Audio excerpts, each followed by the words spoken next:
ordeal going on this week, a very important ordeal. What we doing? Wrenching for the future. What?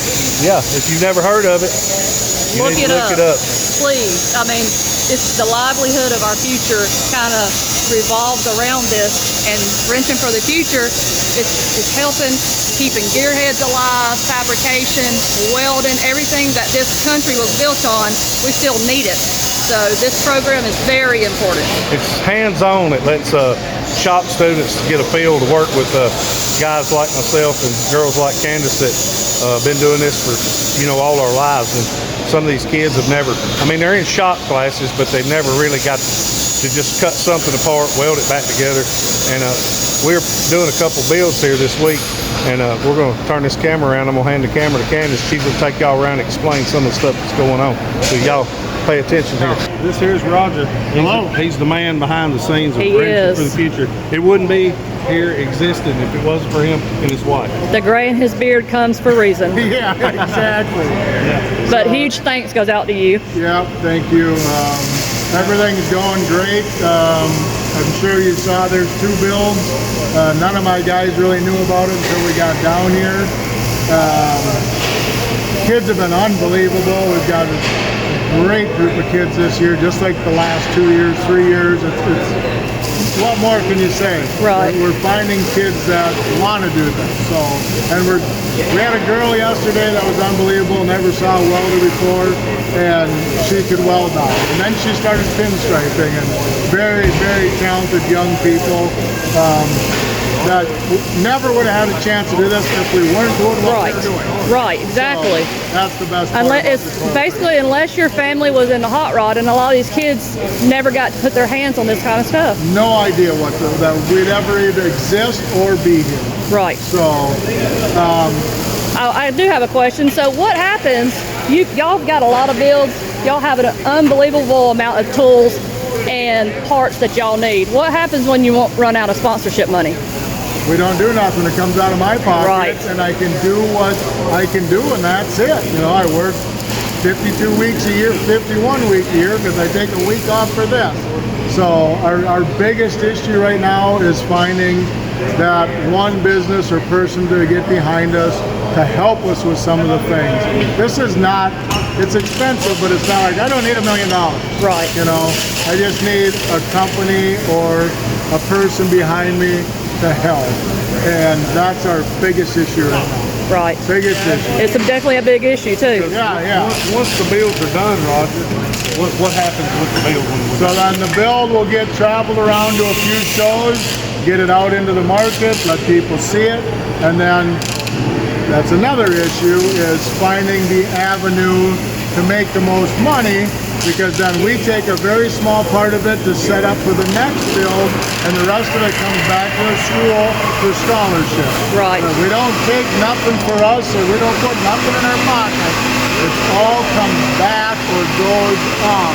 Correct. So that's the only way to do it. Right. Yeah, it's the only way to do it. There's so many programs out there these people are supporting, and then we need to have a lot more people know about Wrenching for the Future, because this one should be top on the list. Exactly. Yeah, so anybody that feels the need to sponsor something, or even if you just want to be behind the scenes and nobody knows who you are, we'd be glad to oblige you, Roger, and we'll be glad to oblige you. Since Monday morning, from when we started, we've gotten $500 worth of donations online, on our website, one of our social medias, and that helps. That's huge. Yeah. That's huge, because right now, now, and a lot of stuff. this budget is out of money. Now it goes to my pocket. So now I'm funding the rest of it. And there's about $500 left of stuff we need. I mean, so it's that easy, you know. Yeah. All the amount of welding going on, all of the motor parts. I mean, we're still running on scrap tires, so. Yeah, we still haven't got any tires yet. They're working hard on that. Yeah. They're working real hard and trying to figure The it out. wiring, I mean, everything needed for that rat rod truck has to come from somewhere.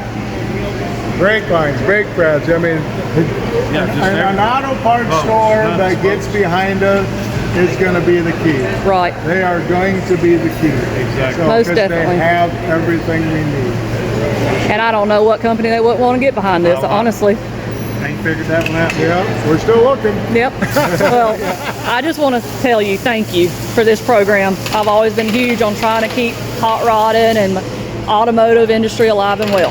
Thank you very And much. you're helping doing this. Thank you very much. And thanks to the crew. Exactly. That's what I was about to say next. Look at the amount of people that have showed up to help. People have taken off work, drove 16 hours to be here to help. Unbelievable. Let me just show you some of the stuff that goes on to these builds to help teach these students.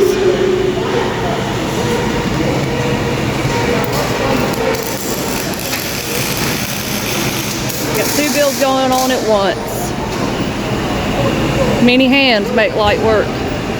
Pinstriping over there going on. But please look up Wrenching for the Future if you haven't looked it up already. Also, huge thanks to TCAT, Tennessee College of Applied Technology. Big thanks to the United States Air Force. And last but not least, all of these amazing people that have showed up to donate their time to help teach the future generation. Y'all have a great day.